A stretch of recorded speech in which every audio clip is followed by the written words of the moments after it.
With snags reported, Indian Defence Ministry decides against repeating US assault rifle order. I'm Anjana and let's get into the details. Due to various snags that had surfaced with earlier imports of an equal number of similar weapon systems a year before, India's Ministry of Defence has decided against signing the Rs 700 crore repeat order it approved in late 2020 for 72,400 Patrol Sig Sauer assault rifles from the US for its military. Following several operational hitches that surfaced soon after they were issued to Indian Army units deployed along the line of control in Kashmir and on counter-insurgency operations in the region from December 2019 onwards, the supplementary procurement of SIG 716 7.6251 mm rifles was abandoned, according to official sources. The Army had gotten 66,400 SIG 716 rifles, the Indian Air Force 4,000 and the Indian Navy's Garud Special Forces had received the remaining 2,000 weapon systems. According to industry officials, the SIG 716 rifles had operational flaws such as jamming while shooting locally produced 7.62 mm rounds, which were not as effective as imported ammunition which had been procured in limited quantities but had since been expended. When fired, these local rounds reportedly caused barrel bulges, rendering many weapons unusable. These bulges developed after a cartridge failed to exit the rifle after shooting, forcing the following round to build up immense pressure due to the confined air inside the barrel, causing it to bulge, shatter, or even explode entirely. In comparison to Russian Kalashnikov, AK-47 variations or the indigenously manufactured Indian Small Arms System or the INSAS, 5.5645 mm assault rifles that Indian Army troops had used for decades, the native ammunition produced more recoil or kickback in the rifles. Burst mode firing enabled the shooter to fire a predetermined number of rounds, usually 2 or 3, at a target with a single pull of the trigger on a semi-automatic firearm like the SIG 716, for example. Additionally, local modifications to the rifles were reportedly required, such as changing the grip to provide a tighter grip by putting a wooden handle under the long barrel, similar to the innovation the Army had previously implemented on AK-47s.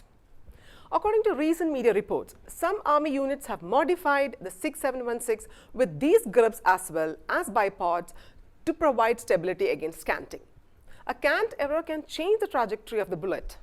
Above all, the rifles lacked optical, day-night holographic and even basic LED powdered reflex red dot sights, as the MOD had decided against acquiring these critical auxiliary add-ons essential for precisely aligning targets in conflict zones at ranges ranging from 100 m to 700 m on the advice of the IA. In skirmish areas, for example, the latter battery-operated sight provides users with a point of aim in the shape of an illuminated red dot, a phenomenon often seen in action movies. Their absence rendered the user fully or partially blind. Furthermore, without any of these sights to establish a virtual image of the desired target, the shooter was forced to close one eye to make his target, depriving him of vital peripheral vision that may make the difference between life and death on the battlefield.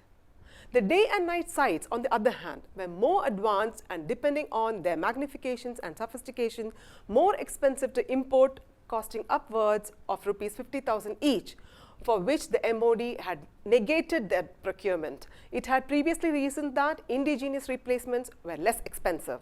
Over the years, successive parliamentary defense committees and oversight groups like the Comptroller and Auditor General have chastised the IAS QR missteps, leading in a slew of purchases being cancelled or relegated like spacecraft to eternal motion, jeopardizing force modernization.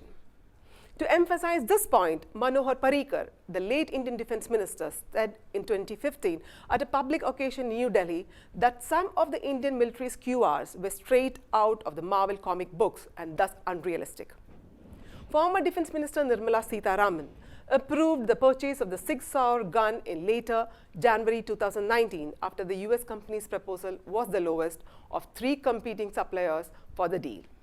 The SIG 716 were intended as stopgap replacements for the INSAS 5.56 x 45 mm rifles that entered IA service in the mid-1990s but were declared operationally inadequate but in an early 2010 for multiple reasons.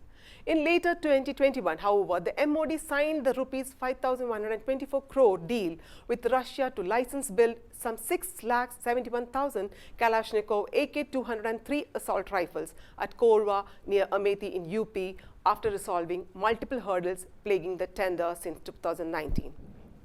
The contract involved the direct import of 20,000 AK-203 rifles with collapsible stocks from Russia for the IA as part of the bilateral intergovernmental agreement. However, the AK-203 contract, which was supposed to start production in March 2022, is in jeopardy thanks to US-led sanctions placed on Russia for its invasion of Ukraine 2 months ago.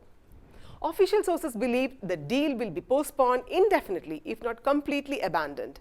In a separate move, the Ministry of Defense added assault rifles to a list of 310 military items that India will no longer import and instead obtain domestically. As a result, it granted license to 5 local defense contractors, including Adani Defense, SSS Defense, Jindal Defense, and Optic Electronic India, to produce assault rifles through joint ventures with overseas original equipment manufacturers, effectively halting all Sig Sauer imports.